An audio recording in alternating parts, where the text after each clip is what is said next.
Hello friends, कैसे हो आप सब। आशा करते हैं कि आप सब अच्छे होंगे। Friends, in today's lecture we are going to talk about electricity revision lecture part 2। दोस्तों, आपने अगर पिछला लेक्चर नहीं देखा होगा पार्ट 1 इलेक्ट्रिसिटी का, स्पेशली ये रिवीजन लेक्चर है, तो आप उस लेक्चर को पहले जाकर देख लीजिए, आपको ज़्यादा समझ में आएगा। बेसिकली आज के लेक्चर है जो हम लोग का लेक्चर नंबर 2 है, लेक्चर 2 है। और हम लोग इस लेक्चर 2 में बात करेंगे ओम्स लॉ के बारे में, रेजिस्टेंस के बारे में, रेजिस्टिविटी के बारे में, सीरीज कॉम्बिनेशन के बारे में और पैरेलल कॉम्बिनेशन के बारे में। सो दोस्तों, अगर आपने पहला लेक्चर नहीं देखा है तो मेक श्योर मैं नीचे डिस्क्रिप्शन में लिंक दे दे रहा हूँ, आप उसको जाकर पहले देख लें, फिर इसको देखें। और दोस्तों, ये रिवीजन लेक्चर है, 10 से 50 मिनट का ये लेक्चर होगा। सो दोस्तों, अगर आप फिजिक्स में 95% यानी साइंस में अच्छा मार्क्स लाना चाहते हैं तो आप इस लेक्चर को पूरा देखिएगा। दोस्तों फ्रेंड्स, आज हम लोग बात करते हैं ओम्स लॉ के बारे में। दोस्तों, ओम्स लॉ क्या कहता है? ओम्स लॉ ये कहता है कि at a constant temperature the current flowing through a conductor is directly proportional to the potential difference. यानी कोई कांस्टेंट टेम्परेचर पे जो करंट होता है वो पोटेंशियल डिफरेंस के डायरेक्टली प्रोपोर्शनल होता है। मींस कहने का मतलब, डायरेक्टली प्रोपोर्शनल कहने का मतलब क्या कि अगर हम लोग पोटेंशियल डिफरेंस को इंक्रीज करेंगे तो करंट भी इंक्रीज होगा, और पोटेंशियल डिफरेंस को डिक्रीज करेंगे तो करंट भी डिक्रीज होता है। डायरेक्टली प्रोपोर्शनल का मतलब यही होता है, ठीक है। तो कोई भी कांस्टेंट टेम्परेचर पे जो करंट होता है वो डायरेक्टली प्रोपोर्शनल होता है किसके?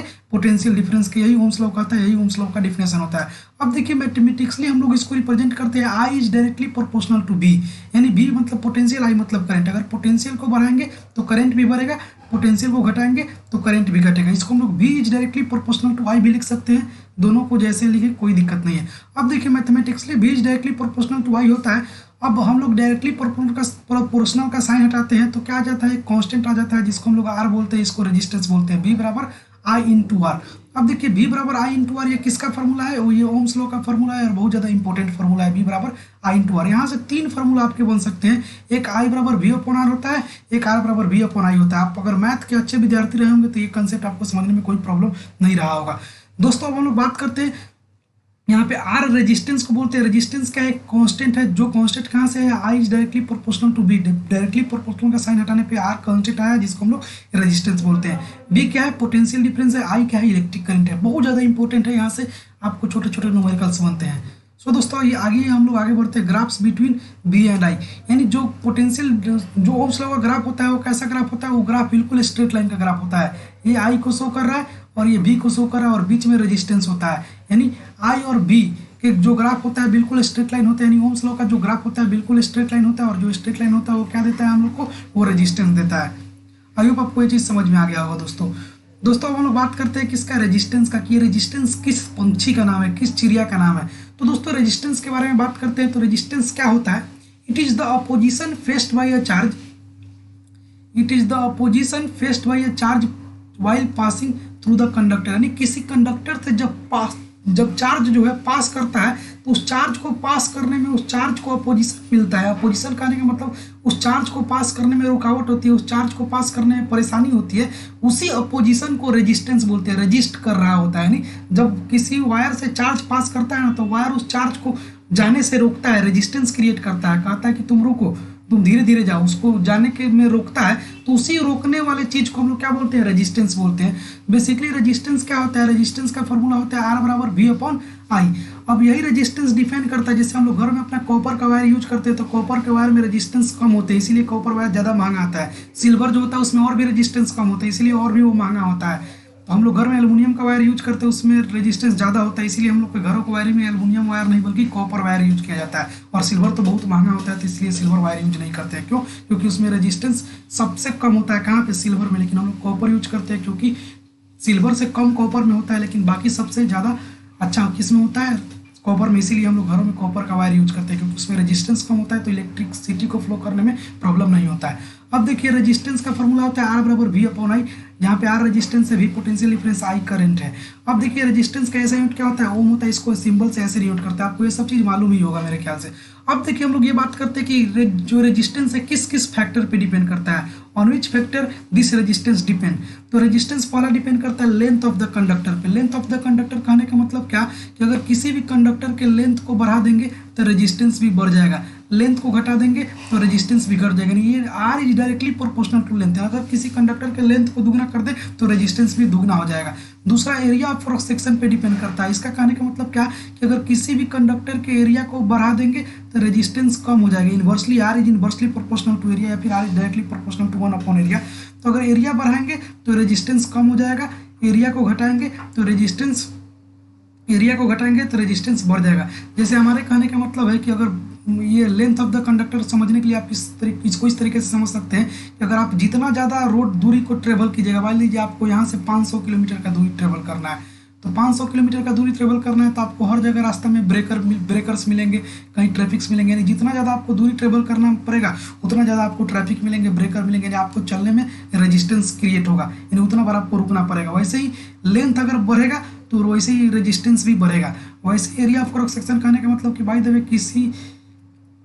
किसी वायर का एरिया अगर इतना है तो इसमें जो ये वायर इतना कम है तो इसमें जो रेजिस्टेंस होगा क्या होगा, ज़्यादा होगा। लेकिन किसी वायर का एरिया ज़्यादा है तो इसमें रेजिस्टेंस जो होगा क्या होगा, कम होगा, क्योंकि एरिया ज़्यादा है तो इसमें से इलेक्ट्रॉन ज़्यादा पास करेंगे। तो कहने का मतलब यह इतना समझ लीजिए कि resistance is inversely proportional to area. अगर एरिया को बढ़ाएंगे तो रेजिस्टेंस घट जाएगा, एरिया को घटाएंगे तो रेजिस्टेंस बढ़ जाएगा।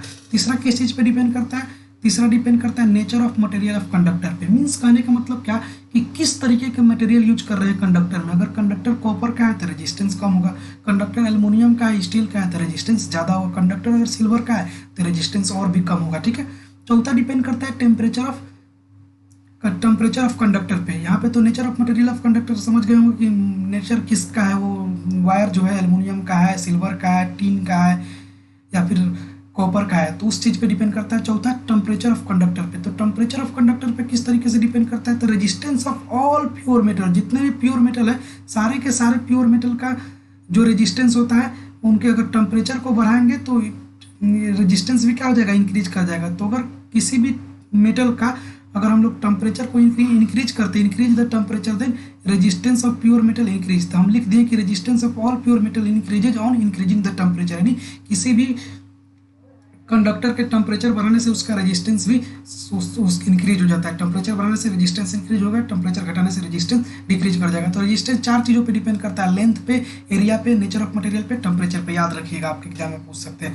अब हम लोग बात करते हैं रेजिस्टिविटी का। रेजिस्टिविटी क्या होता है, तो रेजिस्टिविटी हम लोग बोलते हैं कि अगर आप इसका डिफिनेशन लिखना चाहें तो लिख सकते हैं। मैंने यहाँ पे डिफिनेशन मैंने आपको नहीं लिखा है, लेकिन मैं डिफिनेशन लिख देता हूँ। The resistance of conductor of unit cross sectional the resistance of conductor of unit cross sectional area and unit length। यानी कोई मान लीजिए कोई कंडक्टर है जिसका एरिया भी क्या हो 1 मीटर स्क्वायर हो और इसका लेंथ भी कितना हो 1 मीटर हो।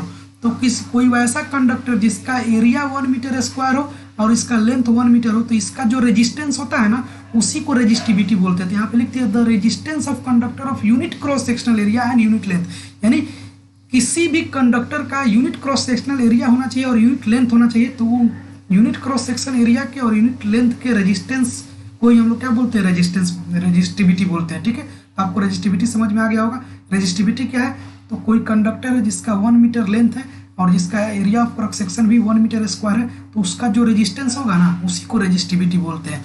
अब देखिए रेजिस्टिविटी का फॉर्मूला डिराइव करने के लिए आपको पढ़ाए थे रेजिस्टेंस में कि resistance is directly proportional to L, resistance is inversely proportional to area. Equation 1 equation 2 from equation 1 और 2 को ऐड अप कर दिए तो R is directly proportional to L upon A. अब देखिए डायरेक्टली प्रोपोर्शनल का साइन हट रहा है तो यहाँ पे एक रो आता है, इसी रो को हम लोग क्या बोलते हैं, रेजिस्टिविटी बोलते हैं। इसी रो को क्या बोलते हैं, रेजिस्टिविटी बोलते हैं। अब रेजिस्टिविटी का फॉर्मूला क्या हो जाता है, रेजिस्टिविटी बराबर R into A upon L. ये बहुत ज़्यादा इंपॉर्टेंट फार्मूला है, आप इसको ध्यान रखिएगा। यहाँ पे आर रेजिस्टेंस है, एरिया ऑफ क्रॉस सेक्शन है, एल लेंथ है। रेजिस्टिविटी का डिफिनेशन में बता दिया कि किसी भी कंडक्टर का लेंथ अगर 1 मीटर हो, उसका एरिया 1 मीटर स्क्वायर हो, तो उसमें जो रेजिस्टेंस पाया जाएगा उसी रेजिस्टेंस को ही हम लोग रेजिस्टिविटी बोलते हैं।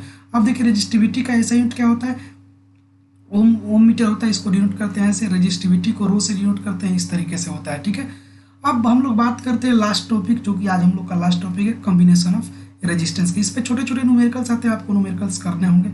अब देखिए ये रिवीजन लेक्चर है तो मैं इसमें न्यूमेरिकल्स नहीं करा रहा हूँ। अगर आपको न्यूमेरिकल्स का वीडियो चाहिए तो आप हमको बोल सकते हैं, मैं न्यूमेरिकल्स का भी वीडियो आपको बना दूंगा। आप कमेंट सेक्शन में जरूर कमेंट कीजिएगा।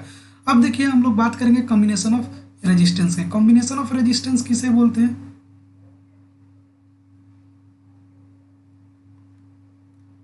कॉम्बिनेशन ऑफ रेजिस्टेंस किसे बोलते हैं? एक मिनट दोस्तों, अब हम लोग बात करते हैं किसके? कॉम्बिनेशन ऑफ रेजिस्टेंस के बारे में। कॉम्बिनेशन ऑफ रेजिस्टेंस दो टाइप्स के होते हैं, एक होते हैं सीरीज कॉम्बिनेशन, एक होते हैं आपके पैरेलल कॉम्बिनेशन। सीरीज कॉम्बिनेशन में जो कंडक्टर जुड़े होते हैं, रजिस्टर जुड़े होते हैं, वो इंड टू इंड जुड़े होते हैं। जैसे R1 रजिस्टर हो गया, R2 रजिस्टर हो गया, R3 रजिस्टर हो गया। और सीरीज कॉम्बिनेशन पैरेलल कॉम्बिनेशन में पैरेलली जुड़ा होता है। देखिए एक पैरेलल है, पैरेलल मैथ का स्टूडेंट होंगे तो जानते होंगे पैरेलल किस तरीके से होता है, R1 R2 R3। अब देखिए सीरीज कॉम्बिनेशन का जो इक्विवेलेंट रेजिस्टेंस हम लोग निकालते हैं तो उसका फॉर्मूला होता है R1 plus R2 plus R3।